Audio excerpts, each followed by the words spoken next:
Adelante, mano, Roberto. Amén.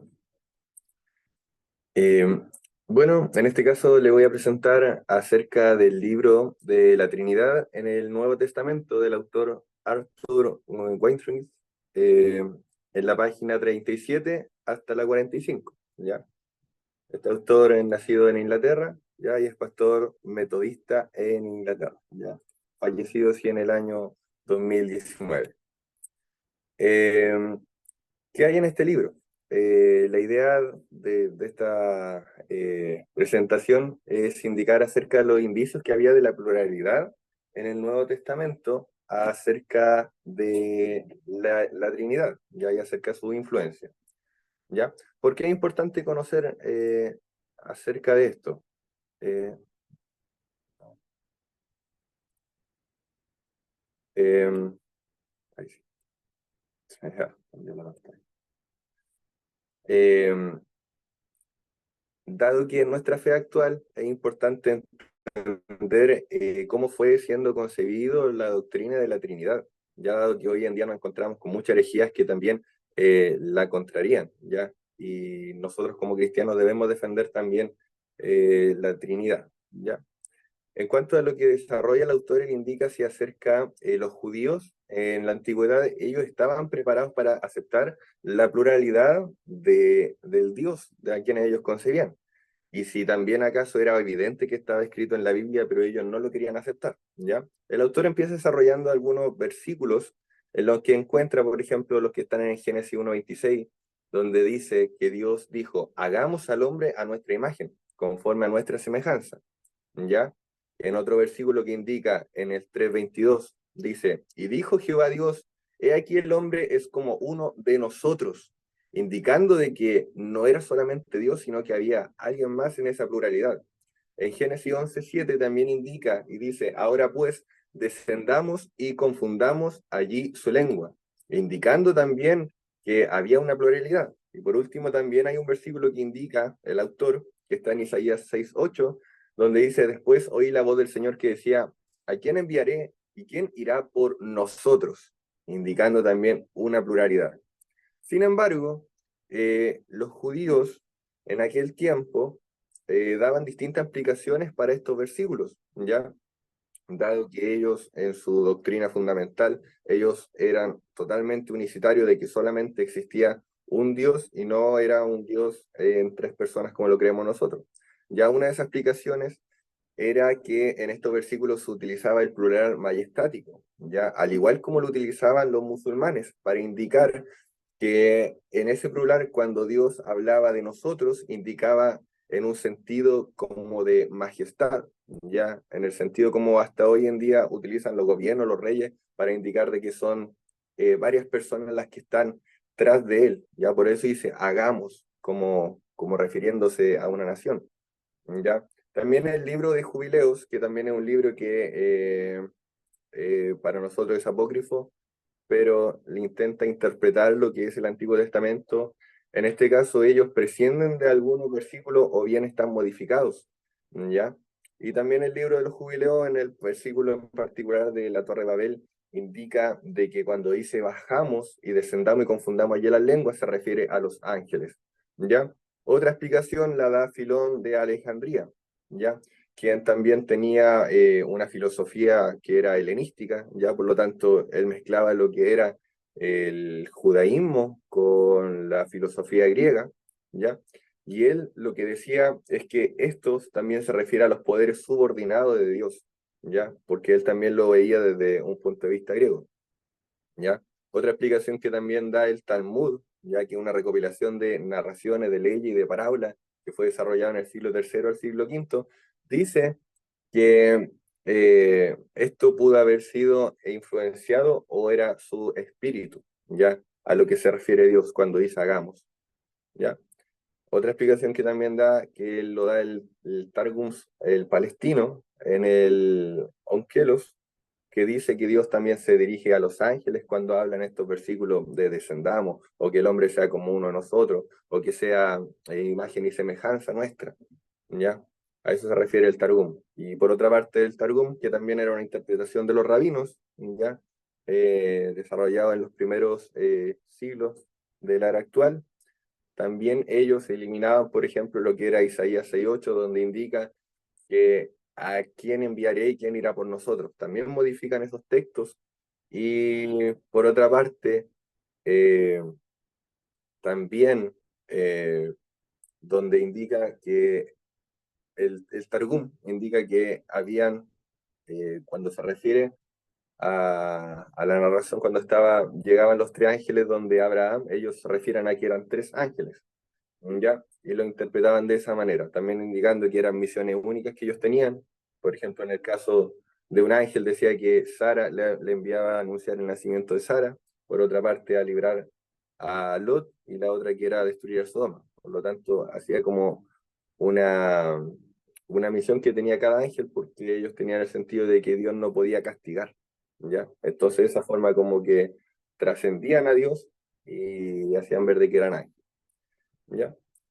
Por otra parte, eh, todas estas interpretaciones que tenían los judíos y las explicaciones que tenían durante esta etapa mantenían siempre la unicidad de Dios, ¿ya? Ellos no creían de que podía Dios ser plural, para ellos no estaba concebido eso, también por la era en la que ellos estaban, ellos eran el único lugar, nación, que era monoteísta, ¿ya? Eh, por otra parte, hay también pasajes hebreos que relacionan eh, lo que sería al espíritu o a la sabiduría o la palabra, ¿ya? Que también lo mencionan como algo diferente a Dios, ¿ya? Y en este caso, los judíos tampoco no se apoyaron más allá en ver estos versículos, sino solamente en tomarlo como de eh, como en un término adyacente a su persona, ¿ya? Como que ellos operaban a través del espíritu, de su espíritu, pero no lo identificaban como una segunda persona, ¿ya? Pero esto, si bien también sentó lo que era el precedente para concebir de que podía haber un binitarismo, y posteriormente se fue convirtiendo en lo que era la doctrina trinitaria, ¿ya? Esto pudo potenciar lo que era que Dios era un ser plural y no tanto basarse en la dualidad, ¿ya? Y se identificaba de que, claro, el Espíritu Santo era divino, que venía de Dios, pero nunca tampoco se le identificó como Dios u otra figura aparte de Dios, ¿ya?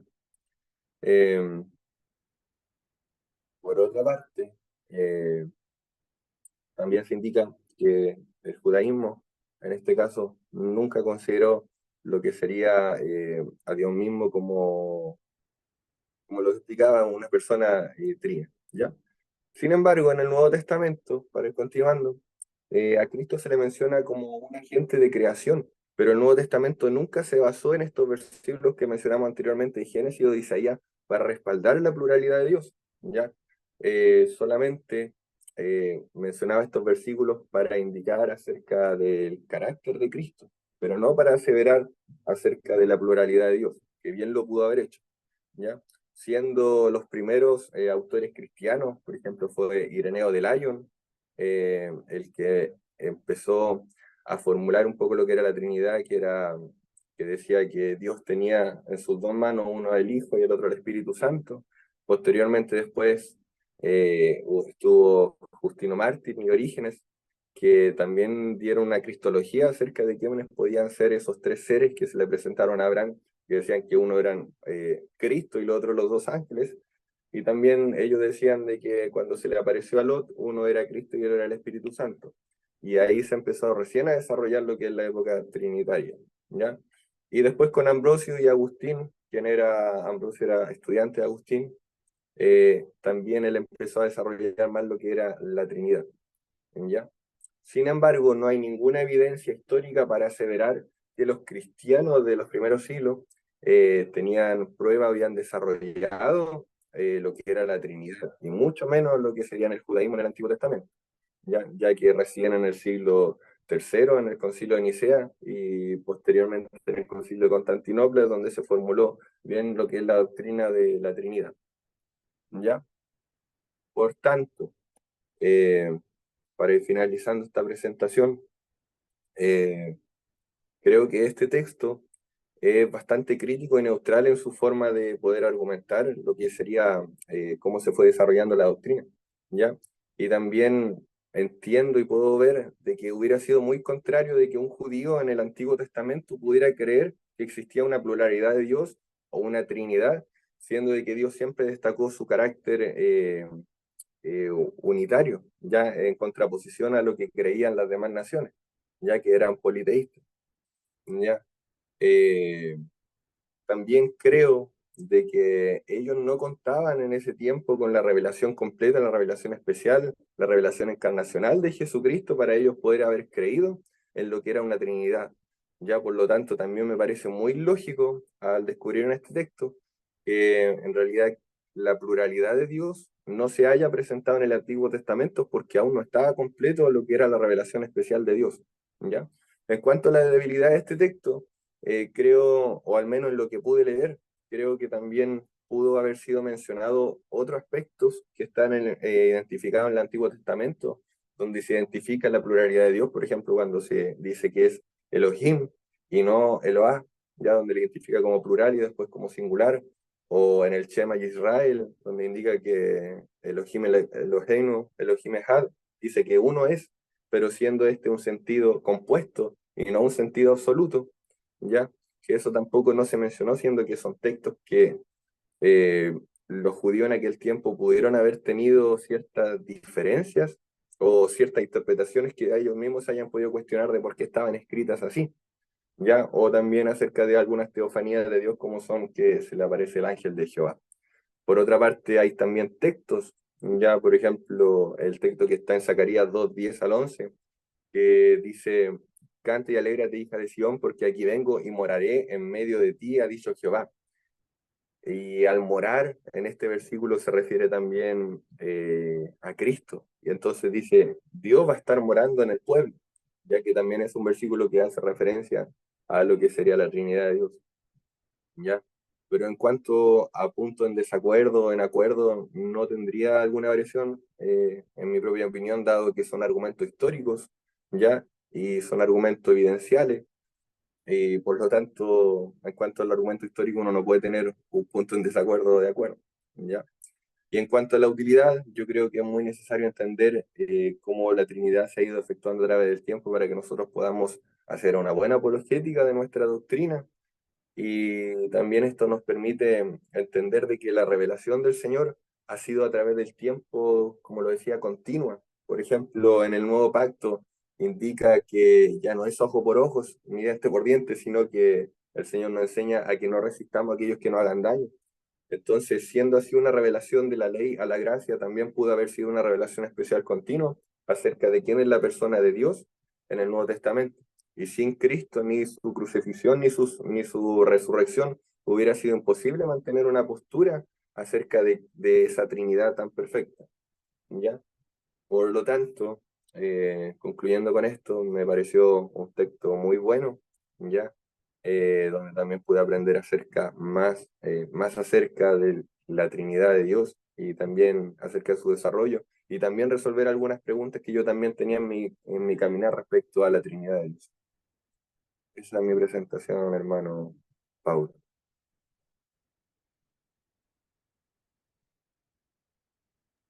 Excelente, muchas gracias, mi hermano Roberto.